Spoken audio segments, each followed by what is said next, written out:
it is your buddy. Peace and harmony with you here today. Much love going out to all the beautiful empowered harmonizers.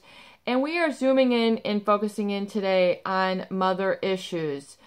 Female, malignant, narcissist, or psychopathic, personality disordered mother figures who have been your caregiver, the one assigned to raise you, that from which you came, your family of origin, or if this person is someone who is a spouse, it is your significant other, and they are the mother to your children. We're going to zoom in and focus in a little bit more in depth in terms of understanding, really, and I do want to wish you all a happy Mother's Day, especially if you have been a survivor of this trauma. If you have gone through a psychopathic bond with a malignant narcissist or really a psychopath, really on the more severe range. And there is, of course, a blurring of lines when we talk about the malignancy and the pathology in these personality disorders, but we're really focusing in on understanding in depth what the psychopathic bond is, how the projection really sort of hurts, maims, and tries to render you helpless or feeling lost or insignificant, unimportant, and not able to thrive, not able to kind of become that, from which you came, your higher self. And so it's very important to understand, what the mother figure can do and what the healthy looks like as compared to the unhealthy, so you kind of know where they are in the range. Now, when we talk about nurturing, we're usually, when you think of mothering, you think of that which is supporting, loving, nurturing, there to comfort you, there to provide for you the fruits, the light, the joy, the playfulness, the carefreeness, the natural wonder. You think about Mother Earth, the provider of all that is tangible, our food sources, our plants, our mineral kingdom, the animal kingdom, all the different ecologies. You think of that as the divine feminine. You think of, Mother Teresa or Mother Mary Magdalene, these holy bearers of the fruit of humankind. It is the mother from which births all of creation. No man has had to go through this. So, when you think about that, and of course you would think about the relationship that you would have in the womb. If you look at your really inception, the relationship of the mother to the child in the womb is the beginning of the relationship. And so if your mother had a traumatic birth, or, had a complicated pregnancy, or there was issues with her spouse, this, of course, is,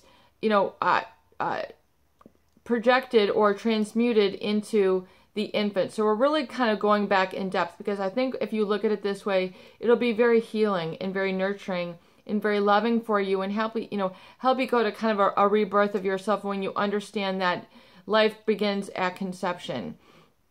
And whether you agree to this or not, it's just kind of an understanding.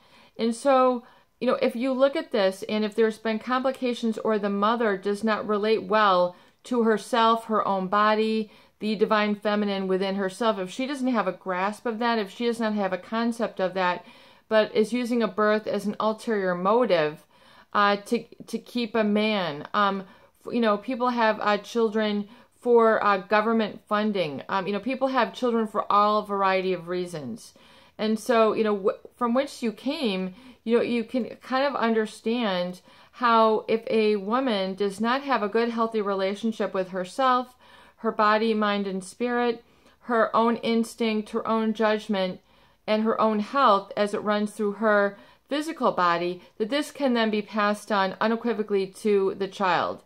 If there is relationship issues that she has to other women, or to other men, this is, of course, unequivocally is going to be passed down or transmuted into her children.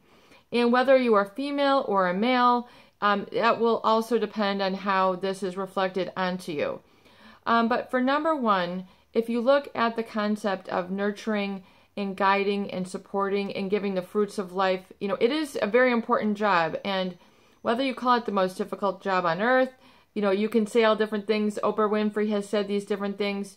Let's just look at what that is and what that's meant to you. Because this is your primary source. This is the person who first knew you. This is the person who reflected back your core identity, who you are.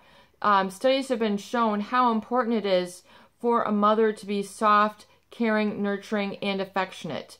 There's been studies done that show baby monkeys that, they have different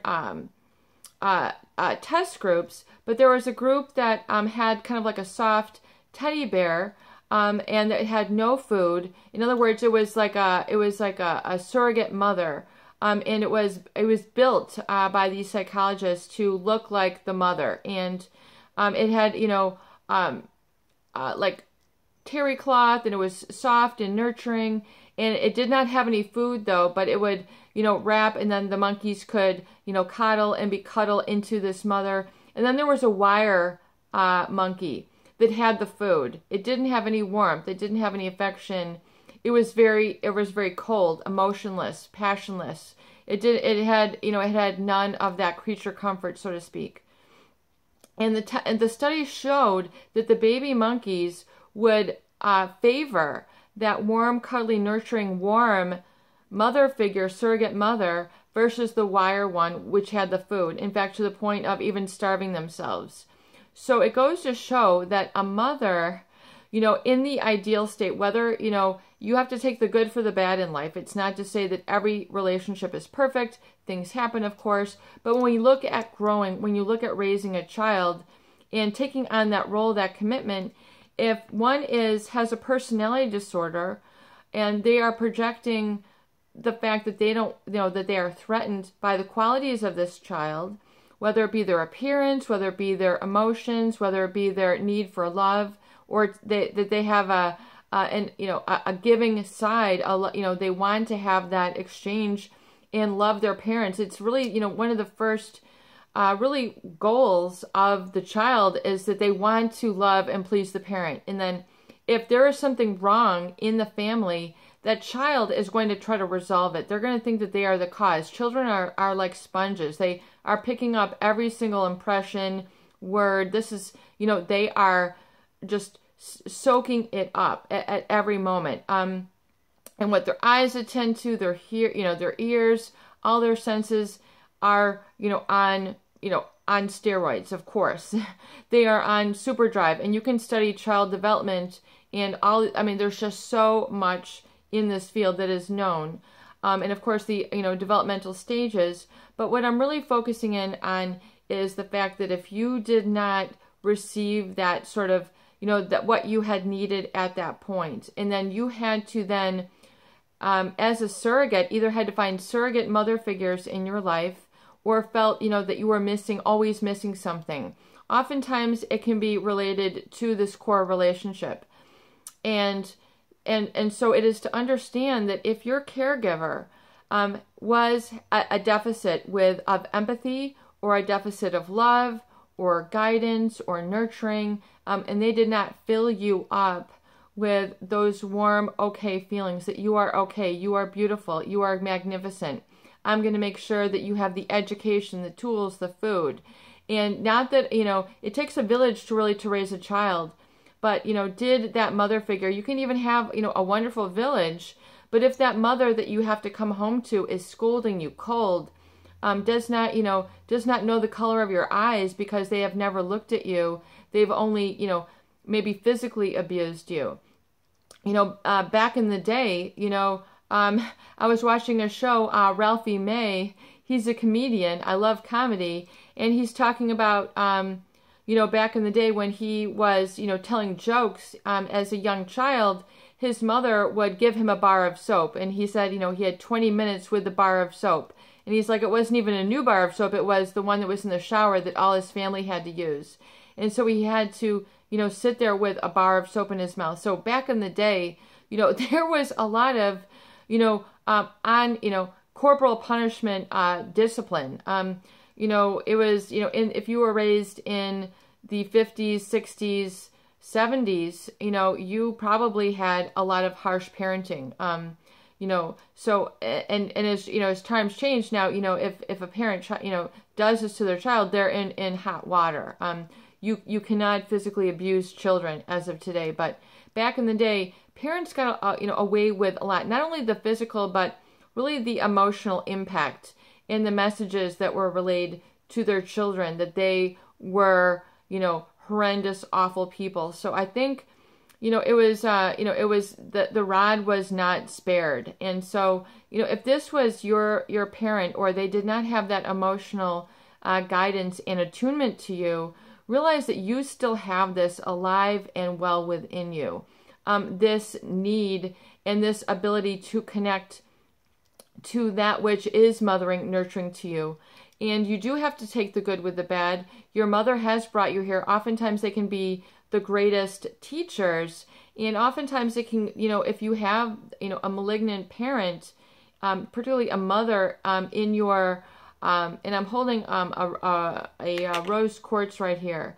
This is, it really is all about very nurturing and unconditional love. And so I really feel, it's like that pink color. And so whatever you associate it to, I want you to understand that you can receive the nurturing and warmth and energy from other sources. In other words, that receptivity is open within you, and that need, and that can be satisfied within you. And so if you have felt like that there is something missing, or, your path was very, very rocky, tough, an uphill battle early on, and you did not receive the messages at the hands of this cold, wiry mother figure, then realize that, that can be the cause oftentimes of a great sensitivity in life. If you look at a lot of artists, creative people, musicians, was watching another thing on Netflix called The 27 Club. And it was a story of a group of individuals who were musicians who perished, generally by drug overdose by the age of 27. The Janis Joplin, the Brian Jones, the Jimi Hendrix, the Jim Morrison. I did not watch all of it, but what is very important is they talked about the musicians, Kurt Cobain. So these people who were wildly successful, but who all had, they were extremely wealthy, but they all had very rough childhoods. In other words, there was poverty. There was a lack of a parent figure. So not only was there pathology, but there was an absence of a mother figure. And so it created, these incredibly gifted individuals. Jimi Hendrix. I mean, there's halls of fame on this individual. Completely musical genius. The Brian Jones, who actually was the founding member of the Rolling Stones, his style, his look, everything about him was the icon of the Rolling Stones, which now we know it's Mick Jagger and Keith Richards, who are kind of the frontmen, but they really took, if you look back, he was really the founding sound and style of that world-class, famous, billion-dollar enterprise, the Rolling Stones. And so it is to understand then, so if you've, they talk about the drugs, drink, and depression, I think was like the 3 Ds that cause this, but it is to understand that if you have had this sort of female figure in your life, that probably it's created a sensitivity within you. And this sensitivity can be utilized and harnessed for not only for a miracle and the genius within you, but what you can develop and grow within you, and then really connect with the world on a very positive, alchemizing, important and valuable basis. So I want you to take this sensitivity and really begin to cherish and value your personal moments. It has made you the valuable, sensitive, rich, inquisitive, articulate, hungry for emotional resolution and resolve and solution that you are. And so it'll open up this ability for you to not only understand what's within and create a very richly and divinely aware intrapersonal skill, which means learning to know about yourself and how you work. But then you can that will transfer over to understanding really the dynamics in other relationships, other family systems, other businesses, things at large, cultures. I think it is a very, very significant aspect of humanity and human growth. It is to understand, some people are very good at sciences. If you already have this core, you might find that you are not attracted to certain areas of life. You might not be interested then in the very cold aspects like the studies of science or engineering. You might not be interested in, coding or things that relate to all the computer and digital stuff right now. You might not find that you fit in there, and don't dismay, because there's a need for human touch. It's kind of like if you look at the waves of, the different generations and the qualities and where they're at. If you look at the Generation X, Generation Y, the baby boomers, they all have their characteristics. They all have their own lessons, their own iconography with which they are, developing their own journey by. And so find where you really fit in, and find not only, where you feel that there's a need or a weakness, but begin to develop this into a strength. And not to say try to hone your weaknesses and disregard your strengths, but oftentimes if you look within your sensitivities, and once you begin to understand that and are not triggered and set off, but are in control of it, that is really the goal in healing is, you're able to have emotional stability. And this emotional stability is really the message here today on Mother's Day. It is to understand that oftentimes the most profound relationship can create the most profound connection with life as a whole. So if you kind of blow past this mother figure, and not to dismantle it or degrade it, but to say, see the idealization, how important this role is in life and how very powerful it is, and then understand then the sensitivity that is created within you to then give to your own family if you have children. Realize how profound and what an honor and a privilege it is for you to be able to care for children, and how impactful and powerful you are on another human life. These little individuals, they need you. And you can have deep conversations with them. You can teach them about relationships. You can teach them about yourself. And you don't have to hide yourself, hide your emotions, explain things. This is why, I'm sensitive here and this is important. And this is important for you to understand this also, because you'll need this in your life moving forward. And then, keep life, about a dream. It is about the chrysalis of moving forward, and to kind of relax in the forward moving basis. In other words, it's to be able to, be comfortable, be able to kick back, as they say, as in your journey forward. So not that you have to crunch yourself down or like crush yourself, because there can be a lot of demoralizing moments, but really get that profound happiness within. I had a viewer who commented, happiness is an outcome. It's not a journey. And in that comment, I beg to differ. If you read the book Seeds of Happiness, you'll see that happiness is an undergirding, pervasive state. So if you are, a generally unhappy person and you want to be different, it's not the result of an outcome. I think it's more that pleasure, in this book, Seeds of Happiness, it's a little green book, but pleasure is an outcome. So you can have pleasure, pleasure is kind of a passing moment. I am very pleased at this.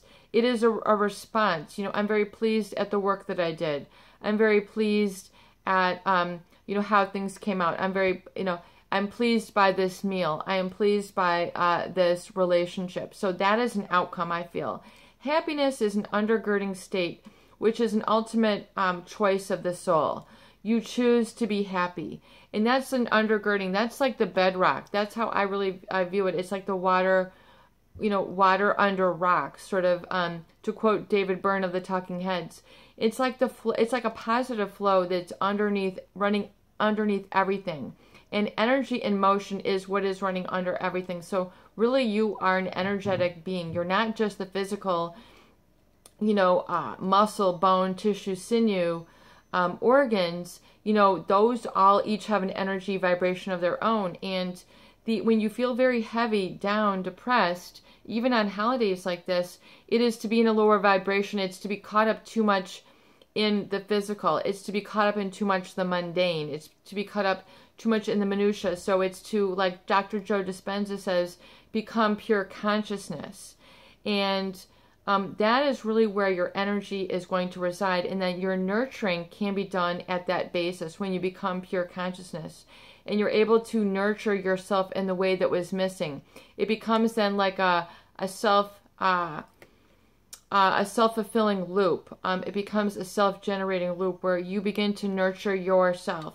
Literally embrace yourself. When you do that, you can feel, the power of your hands, the healing power of your hands. They talk about laying on of hands. There's, when you shake somebody's hand, this will show you the power. Have you ever shook somebody's hand, and then you feel their energy in your hand right after it, and you kind of feel a tingle going up your body?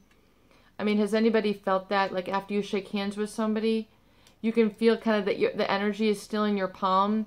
That shows you how healing energy can emanate from the palms. It's a very, strong energy source. So you can, even just put, with the intention of healing your body, just place your palm on areas of your body that need to be healed. If it's your heart, placing your hands there on your shoulder. If your shoulders are tight, you keep too much anxiety or stress, on your head, and just with the idea of radiating, healing energy coming out of your own palms. You're like a self-regenerating battery. And to give yourself the foods, and I talk about the natural. I had another viewer who asked, like, peace and harmony, when are we going to get back out in nature? It is like 45 degrees out and raining and cold and blistery, and I was wearing a down coat yesterday with mittens. On Friday, it was so cold. I'm like, where are my mittens?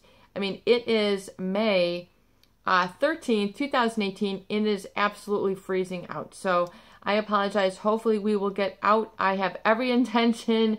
I am ready to go. I am good to go to get us back out in nature as soon as we can get some warm days here, folks. Even if it's windy, we're going to be out and about. So hang in there for the nature. I want it just as bad as you do. And so once again, the healing energy can come from within. The warm bath. I don't care if you're a guy. Get yourself a bubble bath. Get yourself a big, nice, quality bubbles. Epsom salts, lavender. They've got bubble bath and body wash for guys. It's like the Old Spice. It's like the Axe.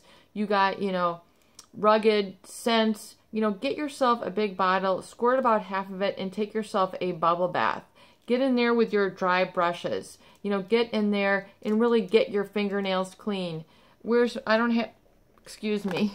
Oh, get yourself, this is what I'm talking about. It will if you do this on your feet, if you can see this, this is like a bristly, this is called a sisal brush.